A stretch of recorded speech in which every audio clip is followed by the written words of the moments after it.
Hey everyone, in this video we're going to be talking about commas and subject-verb agreement. Before I get too far ahead of myself, I want to remind you that if you would like to take notes using the note-taking guide, that guide will be posted in Schoology just below this video. Or if you'd rather just use notebook paper, that's totally fine as well. As a friendly reminder, you can use any and all grammar notes on any tests and quizzes that we take for our grammar units. So in this presentation, we're going to be talking about our first and second comma rule. So we'll talk about using commas with dependent clauses as well as commas with non-restrictive phrases. We're also going to be covering subject-verb agreement today as well. So if we were to look at our first comma rule, the rule states that we should use a comma after a dependent clause that starts or introduces a sentence. So as a friendly reminder, on the right-hand side, I provided a definition of what a dependent clause is. So a dependent clause is simply a phrase that cannot stand alone as a complete sentence because it does not express a complete thought. In my examples, I have bolded a dependent clause for you just so you can see what I mean by that. So in example 1, it says, "When I went running, I saw a duck." That phrase, "when I went running," does not express a complete thought. So as you can see, we have followed grammar rule number 1, and we have included a comma after that bolded phrase. The same can be said for the second sentence. It says, "When the Patriots win the basketball game, the crowds will cheer." That bolded phrase, "when the Patriots win the basketball game," is a dependent clause because it does not express a complete thought. So again, after that bolded phrase, we've added a comma. And lastly, our last example says, "After Amy sneezed on my food, I refused to eat my lunch." Again, that bolded phrase is a dependent clause. It does not express a complete thought, and so we've added a comma. I also just want to point out that if you're not really sure if a comma belongs, you can run the pause test. So as we read those sentences, where we pause is where we place our comma. Listen for it. It says, "When I went running, I saw a duck." That pause there lets me know that I should include a comma.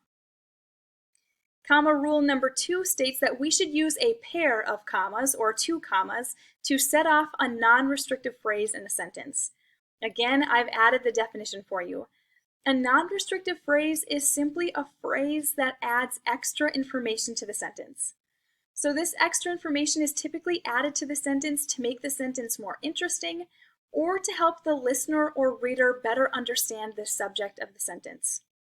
Just a tip for you, if the non-restrictive sentence or phrase was removed from the sentence, the meaning of the sentence would stay the same. So again, that just kind of adds to the fact that it's just additional information that's been added. It's not necessary to the sentence. So examples of this, it says, "My best friend, Josie, is an artist." That phrase, Josie, is considered non-restrictive. I could take that information out of the sentence and the sentence would still mean the same. Listen, "My best friend is an artist." Again, because we can take that information out of the sentence, I pair that phrase with 2 commas. Same goes for our next example. It says, "The man who committed the crime was found in the parking lot." Again, that bolded phrase is a non-restrictive phrase. It just adds extra information that could be taken out of the sentence. So again, we frame it by using a comma before and after. And lastly, I want to talk to you about subject-verb agreement. When we talk about subject-verb agreement, we simply mean that the subject and the verb must agree in number. That means that if one is plural, they both need to be plural. Or if one is singular, they both need to be singular. I've also added some extra definitions just as reminders for you. So as a reminder, the subject is simply the thing being discussed in the sentence. A verb is the action of the sentence. Also, keep in mind that verbs can also be linking verbs. So linking verbs are words like is, are, were, has, been, became, seem, etc. So examples of this says, "My dog growls at my brother." Okay, We have a singular subject, dog, and so we need to have a singular verb, growls. We would not say, my dogs growls at my brother. We know that they don't agree in number if we say it that way. The same thing can be said for our next example. Basketballs roll across the floor. We would not say basketballs rolls across the floor. They just don't agree in number. One thing that's nice about this particular rule is you can usually hear the air more than you can see it.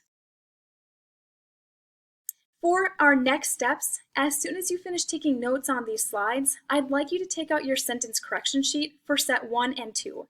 And you're going to apply what we've learned today by correcting sentence 1 and 2 under set 1. If you have any questions about anything that I've talked to you about in this video, don't hesitate to reach out. Bye everyone.